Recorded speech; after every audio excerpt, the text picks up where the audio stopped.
नमस्कार दोस्तों, मैं गिरजेश कुमार तिवारी आप सब लोग को बार्क जो 19 सितंबर को एग्ज़ाम होने वाला उससे रिलेटेड कुछ जानकारी देने आया हूं कि आपको एग्ज़ाम में क्या ध्यान रखना है, कैसे करना है, ठीक है, और किस तरह का एग्ज़ाम पेपर आएगा। तो ये सारी चीज़ें आपको आज के लेक्चर में हम आपको बताएंगे और सब चीज़ें बहुत ऑथेंटिक तरीके से बताएंगे कि ऐसा ऐसा ही क्यों है, ठीक है।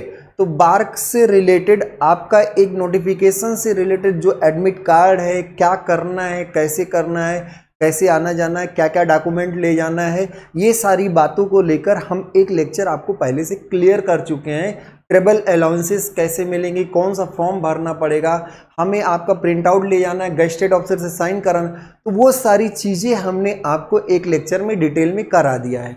वो आप देख लीजिए, आपको पूरी तसल्ली हो जाएगी कि क्या क्या चीज़ें हमारे साथ होने वाली हैं। 19 सितंबर को एडमिट कार्ड आ चुका है आपका, 19 सितंबर को एग्जाम है। शॉर्ट लिस्टिंग कैंडिडेट का लिस्ट आया हुआ था, उसके बाद आपका एडमिट कार्ड भी अब आ गया है। 19 तारीख को पेपर। हमने सारे डॉक्यूमेंट अपने टेलीग्राम चैनल पर डाल रखा है। टेलीग्राम चैनल का लिंक आप डिस्क्रिप्शन बॉक्स में देख सकते हैं, जो कि पूरा डिटेल में है। आप उस टेलीग्राम चैनल को ज्वाइन कर लें और उससे आप सारे डाटा उठा के देख सकते हैं। तो हमने सब कुछ डाल रखा है। वैसे भी टेलीग्राम चैनल का भी नाम वही है, गिरजेश तिवारी लर्निंग पॉइंट। आज बस ये डाउट क्लियर करना है कि क्या होने वाला है आपके साथ। तो कुछ हम शुरुआत करते हैं, उसके बाद प्रोसीजर को पूरा बताएंगे कि क्या क्या होने वाला है, ठीक है। एग्जाम कैसे देना है, क्या सब्जेक्ट इंपॉर्टेंट है, इस पर भी हम बात करेंगे। अभी शुरू करते हैं। तो पहले ध्यान रखिए, जो आया था वो भाभा एटॉमिक रिसर्च सेंटर का न्यूक्लियर रिसाइकिल बोर्ड का आया हुआ था। मैकेनिकल की टोटल 13 वैकेंसीज हैं, ध्यान रखिएगा। मैकेनिकल की कितनी वैकेंसीज है? टोटल 13 वैकेंसीज है, जिसमें एक SC, 2 ST, 3 OBC, 1 EWS और 6 क्या है, अनरिजर्व्ड है। अब इसके लिए क्वालिफिकेशन क्या था? Diploma in mechanical engineering. कहाँ पर होगा इसकी जो ट्रेनिंग होगी? सब कुछ ट्रेनिंग कहाँ होगी? तारापुर एंड कलपक्कम में होगी। Nuclear recycle board Tarapur and Kalpakkam, यही 2 जगहों पर ही होगा, NRB तारापुर एंड कलपक्कम। तो यहाँ पे आपकी ट्रेनिंग होगी। सीटें 13 थी और इसके लिए एसेंशियल क्वालिफिकेशन था आपका डिप्लोमा इंजीनियरिंग। वो भी यहाँ पे लिखा हुआ, acquired diploma 3 year after 10th SSC senior secondary class के बाद। तो आपका 3 ईयर आफ्टर 10th और 2 ईयर आफ्टर HSC। तो 12th के बाद 2 साल का हो, चाहे 10 के बाद आपका 10th के बाद 3 साल का हो, विद मिनिमम आपका 60% marks in aggregate in diploma. तो 60% मार्क्स तो होने चाहिए, वो चाहे 10 के बाद 3 साल वाला हो, चाहे 12th के बाद 2 साल का हो, या 12th के बाद भी 3 साल वाला हो, बस 60% एग्रीगेट मार्क होना चाहिए। एसेंशियल क्वालिफिकेशन था, ठीक है। कैटेगरी आपके मिनिमम एज 18 से 24 थी, ये शायद आपने ध्यान दिया होगा जब फॉर्म भरा होगा। मिनिमम एज आपको फर्स्ट ईयर 16,000 रुपये मिलेगा। आपका कैटेगरी 1 की बात चल रही, क्योंकि कैटेगरी 1 में ही आप हैं, ठीक है। ध्यान रखिएगा, SC ST कैंडिडेट को 5 ईयर का रिलैक्सेशन भी दिया गया था और 16,000 फर्स्ट ईयर में, 18,000 सेकेंड ईयर आपको पर मंथ मिलेगा। ये आपको पर मंथ मिलता रहेगा। अब यहां से सिलेक्शन मेथड को बहुत इंपॉर्टेंट ढंग से पढ़िएगा। सिलेक्शन मेथड क्या है, सिलेक्शन की प्रक्रिया क्या है? Category 1 written examination of 1 hour duration, 1 घंटे का पेपर होगा। एकदम क्लियर दिखिएगा, 1 आवर ड्यूरेशन। कैटेगरी 1 की बात चल रही है, आपकी बात चल रही है। कैटेगरी 1 मतलब डिप्लोमा के लिए चल रहा है, ठीक है। तो रिटन एग्जामिनेशन ऑफ 1 आवर, 1 घंटे का ड्यूरेशन, विल बी कंडक्टेड, होगा। 1 घंटे का पेपर होगा, मतलब जो आप एग्जाम देने जा रहे हैं 1 घंटे का ही पेपर होगा। And will comprise of 40 objective. 40 एक घंटे में कितने क्वेश्चन करने हैं? 40 objective multiple choice question, 40 question, 40 objective multiple type questions. तो 1 घंटे का समय होगा, 40 क्वेश्चन होंगे। एकदम क्लियर हो लीजिए, जो एग्जाम आप देने जा रहे हैं 1 घंटे का ही है, 40 क्वेश्चन। आगे, written examination shall be shortly, हाँ आगे, type questions. The syllabus for the said examination, जो कहा गया कि 1 घंटे में 40 क्वेश्चन, उसका सिलेबस होगा will be based on subject of diploma वालों के लिए, BSc वालों के लिए BSc वालों के लिए, सब्जेक्ट एट डिप्लोमा और BSc level as the case में भी, जो भी केस हो, डिप्लोमा वालों के लिए डिप्लोमा का सिलेबस रहेगा और बीएससी वालों के लिए बीएससी का सिलेबस रहेगा। मैकेनिकल है तो मैकेनिकल, सिविल है तो सिविल, मतलब खैर सिविल का आया नहीं था, mechanical, electrical, chemical, civil, civil का भी आया था, 13 सीटें सिविल की भी हैं। तो ये सारी वैकेंसीज जो हैं, हर एक, इलेक्ट्रॉनिक्स का भाई, इंस्ट्रूमेंटेशन का भी है, केमिस्ट्री वालों का, केमिस्ट्री में बीएससी चाहिए 60%।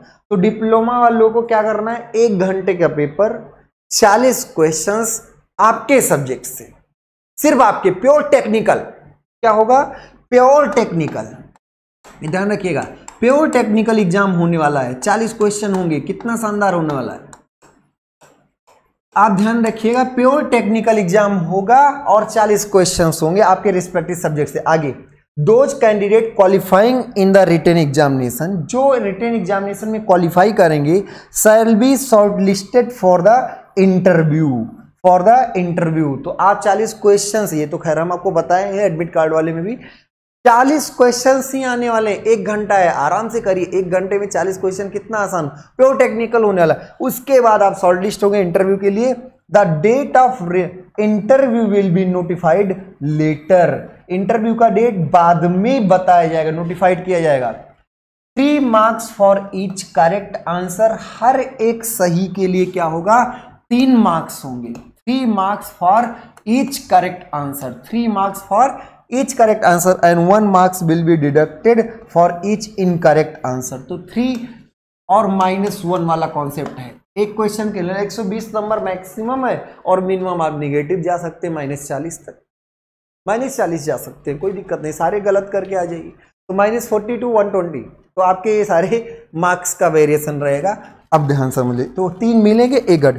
फाइनल, ये बड़ा इंपॉर्टेंट लाइन लिख दिया गया, बहुत important, final selection and ranking, final selection and ranking will be on the basis of performance of the candidate in interview. Final selection क्या होगा, इंटरव्यू के परफॉर्मेंस के बेसिस पर होगा। And no weightage will be given for marks scored in the written examination. The decision of NRB in this regard is final. बात समझिए यहाँ क्या है ना, न्यूक्लियर रिसाइकिल बोर्ड का डिसीजन फाइनल होगा, रिटन जस्ट क्वालिफाइंग है, इंटरव्यू ही आपका मेन होगा। फाइनल सिलेक्शन इंटरव्यू के बेसिस पे होगा, पर इंटरव्यू में कॉल रिटन के बेसिस पर किया, ये ध्यान रखिएगा। कोई, अब आपको क्लियर हो गया होगा, 40 क्वेश्चंस आएंगे, प्योर टेक्निकल होगा। आप रफली, अब इसमें सब्जेक्ट का अगर हम देखें तो सब्जेक्ट देखिए, इसमें क्या होता है कि सारे सब्जेक्ट का ही वेटेज बराबर है, ऐसा कुछ आप नहीं कह सकते कि किसी सब्जेक्ट में ज़्यादा क्वेश्चंस आएंगे। पर हाँ, अगर आपका बेसिक बहुत आराम से क्लियर है, कुछ लोगों ने खुरमी, पिछली बार जैसे आपने दिया पेपर न्यूक्लियर फ्यूल कॉम्प्लेक्स का, पूरा खुरमी आ गया, तो आरएस खुरमी का आप बुक प्रेफर कर सकते हैं, आरएस खुरमी से सीधे सीधे क्वेश्चंस आ जाते हैं। तो पूरी बुक को रट डालिए, 100% मार्क्स भी पा सकते हैं। मतलब ऐसे भी लोग हैं कि 120 में 120 नंबर भी ले आते हैं। तो आप भी वही खुरमी फॉलो करिए, कोई एग्जैक्ट किसी पर्टिकुलर सब्जेक्ट को पढ़ लेने से सिलेक्शन नहीं होना, गलतियां कम करने से सिलेक्शन होने वाला। आपको 40 में से 25 आ रहे हैं, 25 सही करके चले आइए, आपका सिलेक्शन हो जाएगा। 25 से 30 नंबर आपके रिटन का क्वालिफाइंग होगा, बस इतना। 40 में से 25-30 नंबर, इतना आप आसानी से कर सकते। दिल है कि मानता नहीं, वही वाली हाल है। आप 48 क्वेश्चन, मतलब 38 क्वेश्चन करके चले आओगे 40 में से। अब 38 करके आए, माइनस लो, 20 माइनस, क्या बचा यार, फिर 15 माइनस कर दो, क्या बचा 38 में से 15 माइनस करके, कुछ नहीं बचा। तो ऐसा नहीं करना है, सही करना है। आपको लगभग 30 के आसपास क्वेश्चंस सही करना है। 30 क्वेश्चन आप एकदम सही करिए, आपको आ रहा होगा, बहुत टफ क्वेश्चंस नहीं होंगे, सब आ रहा होगा। जनरल तरीके से सारे सब्जेक्ट को कवर करके जाए। अगर कुछ आपको सॉलिड तरीके से चाहिए तो इंडस्ट्रियल से भी क्वेश्चंस आएंगे और सोम से भी क्वेश्चन आएंगे, थर्मो से भी आएंगे, फ्लूइड से भी आएंगे, हर एक सब्जेक्ट से क्वेश्चन आएगा। ध्यान रखिए, 40 क्वेश्चन मतलब 2-2, 3-3 क्वेश्चन हर एक सब्जेक्ट से आने वाले। तो इसलिए हम कुछ कंफर्म नहीं कर पाएंगे कि किससे ज्यादा क्वेश्चन आएगा। बस ये है कि खुरमी पढ़ लीजिए या कोई एक बुक उठा लीजिए, जैन पढ़ लीजिए, DS कुमार की पढ़ लीजिए, कोई एक बुक कंप्लीट पढ़ लीजिए। समझ में अब क्लियर हो गया सब लोग को। तो अब आगे बढ़ते, तो फाइनल सिलेक्शन इंटरव्यू बेसिस पर होगा। ये सारी चीजें आप फॉर्म भरते वक्त पढ़ लेंगे। स्कोप ऑफ ट्रेनिंग की बात करते हैं, तो जो आपको सिलेक्शन के बाद ट्रेनिंग दिया जाएगा वो कहाँ पे होगा, वो आपका तारापुर और कल्पक्कम में ही होगा, और तारापुर या कल्पक्कम भी वो भी एनआरबी का जो न्यूक्लियर रिसाइकिल बोर्ड है बार्क का, वही डिसाइड करेगा। कोई अपने से आप चॉइस नहीं डाल सकते, नहीं नहीं हमें तारापुर अच्छा लगता है, हमें तारा नाम की ठीक है तो तारा नहीं, कल्पक्कम भी अच्छा लगना चाहिए। तो इन्हीं दोनों में से किसी एक में आपको भेजा जाएगा, उसके रिकॉर्ड आपको कुछ नहीं कर सकते, कोई चेंज करने का रिक्वेस्ट नहीं। आप सिलेक्ट होने के बाद 2 साल की ट्रेनिंग के बाद साइंटिफिक असिस्टेंट सी बनेंगे और 44,900 एंट्री फीस होगा। अब ये बड़ा एक्साइटिंग चीजें लिखा हुआ है, बड़ा मजा है। क्यों बार्क? बार्क क्यों? बार्क की अलग ही कुछ खास बात है। तो बार्क क्यों? एक्साइटिंग वर्किंग इन्वायरमेंट, पहली बात तो इन्होंने लिख के दिया भैया खूब मजेदार वर्क इन्वायरमेंट होगा, कोई दिक्कत नहीं होगी, आपको एक अच्छा सा कैंपस मिलेगा, एक वर्क इन्वायरमेंट बहुत जबरदस्त होगा। तो exciting work environment, promotion to higher grades which are covered, promotion to क्या होगा? Higher grade which are covered under the merit promotion scheme of department of atomic energy. मतलब इसमें क्या है कि ऐसा नहीं रेगुलर प्रमोशन नहीं है भाई, अच्छा परफॉर्म करोगे टॉप पर जाओगे, अच्छा परफॉर्म करोगे तो आपको एकदम टॉप पर भेज देंगे। तो इसमें रेगुलर प्रमोशन नहीं है, यहाँ पे आपका परफॉर्मेंस बेस्ड प्रमोशन है, ये इसलिए बार्क। अगला, health care for self and family members, अपना तो स्वास्थ्य देखना ही देखना, बच्चों और अपनी वाइफ सबका हेल्थ केयर मिलेगा आपको। अट्रैक्टिव परफॉर्मेंस रिलेटेड इंसेंटिव, आपका परफॉर्मेंस अच्छा रहेगा तो इंसेंटिव बहुत जबरदस्त मिलेंगे, खूब अच्छी सैलरी मिलेगी, ठीक है। Attractive professional upgrade allowance, professional upgrade allowances भी मिलेंगे। Leave travel concession for self and family, अपने और फैमिली के लिए दोनों के लिए लीव में छुट्टियों में ट्रेवल कंसेशंस मिलेंगे, यात्रा भत्ता मतलब आसानी से मिलेगा आपको।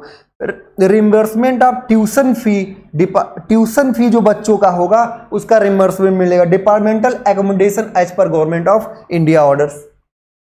तो क्यों? अच्छा इन्वायरमेंट, सबकी मेडिकल की फैसिलिटी, छुट्टियों में घूमने के लिए यात्रा भत्ता, और सारे बच्चों का फीस मिलेगा, एकोमोडेशन बहुत जबरदस्त मिलेगा आपको। तो ट्यूशन फी, एकोमोडेशन सारी चीजें मिल रही, इसलिए बार्क। क्यों बार्क? इसलिए बार्क। तो ये सारी चीजें इसलिए एक बार तैयारी करिए, बहुत जबरदस्त चीज है, ठीक है। बॉन्ड इसमें यही है कि आपको ट्रेनिंग कंप्लीट करने के बाद 3 साल तक काम करना है, नहीं करते हो तो जो ट्रेनिंग में पैसा मिला भैया वो भी वापस करेगा और सूद समेत वापस करना पड़ेगा, ये ध्यान रखिएगा। अगर आप 3 साल तक उसको जॉब नहीं देते, जैसे आपको उन्होंने रिकमेंड किया, ट्रेन किया, बहुत मेहनत किया, अगर आप 3 साल उनकी सर्विस नहीं दिए तो जो पैसा लियो पैसा भी दो और सूद समेत दो, इंटरेस्ट के साथ दो, सीधी सीधी बात, ये बॉन्ड है। आगे सारी चीजें तारापुर कल्पक्कम में होंगी। ऑपरेशन जैसे मैकेनिकल का काम क्या होगा, ऑपरेशन का fabrication and maintenance of the system है, सिस्टम को फैब्रिकेट और मेंटेनेंस के लिए जो है उसी के मेंटेनेंस के लिए, maintenance of plant utility system, material handling equipment, material को इधर उधर हैंडल करना है तो उसके लिए इक्विपमेंट्स को आपको प्रॉपर नॉलेज होना चाहिए, ठीक है। तो इससे मतलब अगर इस वर्क इन्वायरमेंट से देखा जाए तो प्रोडक्शन आपकी अच्छी होनी चाहिए, प्रोडक्शन से क्वेश्चंस आएंगे। हम बोल देना इंडस्ट्रियल से क्वेश्चन आएगा, ध्यान रखिए। तो इंडस्ट्रियल भी आपको जबरदस्त आना चाहिए, ऑपरेशंस एंड फैब्रिकेशंस, कुल मिला जुला के आपका वर्क जो है वो एक प्लांट ऑपरेशन की तरह है, प्लांट में काम करना और उसकी मेंटेनेंस जो भी मशीनरीज हैं, तो नॉलेज होगा तभी तो मशीनरीज का आप काम कर पाएंगे। खैर चलिए, तो आप समझ पा रहे होंगे क्या क्या करना है, ठीक है। ये सारी चीज ड्यूटी, जो ड्यूटी आपकी होगी वो आपकी क्या होगी, राउंड द क्लॉक या फिर जनरल शिफ्ट टाइप की, 2 तरीके की हो सकती है, हो सकता है शिफ्ट वाइज आपकी ड्यूटी हो सकता है आपकी जनरल शिफ्ट ड्यूटी हो। तो आपको ध्यान रखना है, ड्यूटी आपकी राउंड द क्लॉक भी हो सकती है, राउंड द क्लॉक भी हो सकती है और जनरल शिफ्ट भी हो सकती है, ठीक है। आगे, candidate in emailed under waiting list, ठीक है। जो वेटिंग लिस्ट के कैंडिडेट हैं उनको अपॉइंटमेंट तभी मिलेगा जब मेन लिस्ट का कोई आदमी ज्वाइन नहीं करेगा। ये तो हर जगह का नियम है भाई, वेटिंग। खैर ये है कि वेटिंग लिस्ट निकलेगा जरूर, सबका सिलेक्शन के साथ साथ वेटिंग लिस्ट निकलेगा। वेटिंग लिस्ट वालों को तब लिया जाएगा जब मेन लिस्ट वाले सिलेक्ट नहीं होंगे। और इसमें एक बात और लिखा गया कि वेटिंग लिस्ट सिर्फ 1 ही साल के लिए वैलिड है। वेटिंग लिस्ट आपका क्या है, 1 ही साल के लिए वैलिड है। तो the validity of operation wait list will be 1 year from the date of क्या है, preparation of the select panel. तो जो आपका है कि केवल 1 साल तक ही वेट लिस्ट वैलिड है, ये ध्यान रखिएगा, 1 ही साल, ठीक है। अगला, जो कुछ भी डेट क्राइटेरिया है जो कि अच्छा इसको देते हैं, the candidate will be given choice to answer the question in the written examination at trade test Hindi और इंग्लिश बोथ। तो जो पेपर आएगा वो हिंदी इंग्लिश दोनों में आएगा, आप जिसको भी चाहें उससे प्रेफर करके आंसर कर सकते हैं। इंटरव्यू जो होगा वो आपका हिंदी इंग्लिश दोनों में होगा, आप हिंदी में देना चाहें हिंदी में दें, इंग्लिश में देना चाहें तो इंग्लिश में दें, कोई दिक्कत नहीं है। लेकिन हाँ, अगर कहीं डिस्प्यूट होता है, कहीं आपको चीज़ें गलत लगती है तो इंग्लिश को प्रेफरेंस दिया जाएगा, ये बात है। तो the candidate will be given choice to answer the question in Hindi and English both. अगला जो भी डेट होगा, कट ऑफ डेट 3 तारीख 31/1/2021 होगा, जो लास्ट डेट था फॉर्म भरने का, ठीक है। 31। ईमेल आईडी और मोबाइल नंबर अपना सुरक्षित रखिए। ईमेल आईडी और मोबाइल नंबर पे सारे डिटेल्स अपडेट्स आपके पास आते रहेंगे, तो ईमेल आईडी और मोबाइल नंबर अपना सुरक्षित रखिए, ध्यान रखिएगा, ठीक है। एक बात और, सिलेक्शन होने के बाद ऐसा नहीं है, अभी के लिए जो चीजें वो एनआरबी के लिए है, तारापुर और कलपक्कम के लिए, लेकिन आप डिपार्टमेंट ऑफ एटॉमिक एनर्जी के किसी भी सब्सिडरी ब्रांच में भेजे जा सकते हैं, किसी भी constituent unit of the department of atomic energy में भेजे जा सकते हैं, ठीक है। अब ये candidate who have not acquiring the educational qualification under क्या on the closing date of receipt of application. तो रिसीप्ट ऑफ एप्लीकेशन जो है उसके क्लोजिंग डेट तक अगर आपका क्वालिफिकेशन जो है वो कंप्लीट नहीं हुआ तो आप मत अप्लाई किए, अगर किए हैं तो गलत किए, मत जाइएगा एग्जाम देने, 100 की सीधी बात है, ठीक है। अगर आप और जिसके यूनिवर्सिटी में सीजीपीए मिलता है उनको परसेंटेज कन्वर्जन फार्मूला लेके आना पड़ेगा और परसेंटेज बताना पड़ेगा। किसी के यहाँ ग्रेडिंग मिलती है तो ग्रेड के A+, A, B+, ऐसे जिसके पास ग्रेडिंग सिस्टम है उनको परसेंटेज कन्वर्जन फार्मूला लेके जाना पड़ेगा और बताना पड़ेगा कितना परसेंट हमारा है, तो अपनी यूनिवर्सिटी से आपको परसेंटेज कन्वर्जन फार्मूला लेना पड़ेगा, ठीक है। बात समझ में आ रही है? तो ये सारी चीजें हो गई। वार्निंग है कि कुछ भी गलत चीजें मत भरें, जो कुछ भी किया गया है, जितनी भी सारी चीजें हैं सब आप प्रॉपरली पढ़ के तब फॉर्म भरे होंगे। हाँ, एक बात ध्यान रखिए, प्योर टेक्निकल एग्जाम है, बहुत घबराने की जरूरत नहीं। अगर आपने एक बार पूरी कंप्लीट सिलेबस किया है तो गलतियां ना करने पर 100% आपका सिलेक्शन होगा। कंप्लीट सिलेबस, अब ये नहीं कि 2 सब्जेक्ट पढ़ लिए और चल दिए मुंह उठा के, तो नहीं होगा भाई, पहले बता दे रहे हैं। पूरा मैक्सिमम कवरेज होना चाहिए। इंडस्ट्रियल और मैन्युफैक्चरिंग के क्वेश्चंस ज्यादा आएंगे क्योंकि वर्क ऐसा है, स्ट्रेंथ ऑफ मटेरियल मैकेनिक्स और या फिर थ्योरम मशीन या फिर आपका थर्मोडायनेमिक्स, इस सब के बहुत बेसिक क्वेश्चंस आएंगे, डिप्लोमा लेवल के आएंगे, बहुत आसान होंगे, घबराने की जरूरत नहीं है। तैयारी अच्छी रखिए, प्योर टेक्निकल एग्जाम में गलती कम करिए, समय को मैनेज करते हुए कम से कम गलतियां करिए, आपका सिलेक्शन पक्का है। 1 घंटे हैं, 40 क्वेश्चन है, 1 मिनट से ज़्यादा पर क्वेश्चन है, तो ध्यान रखिएगा। आप सब लोग मेहनत करें, हमारी तरफ से ढेर सारी शुभकामनाएं। फिर एक बार फिर से आप सब लोग को गुड लक एग्जाम के लिए। फिर मिलते हैं अगले लेक्चर के साथ। आज के लिए इतना ही, बहुत बहुत धन्यवाद।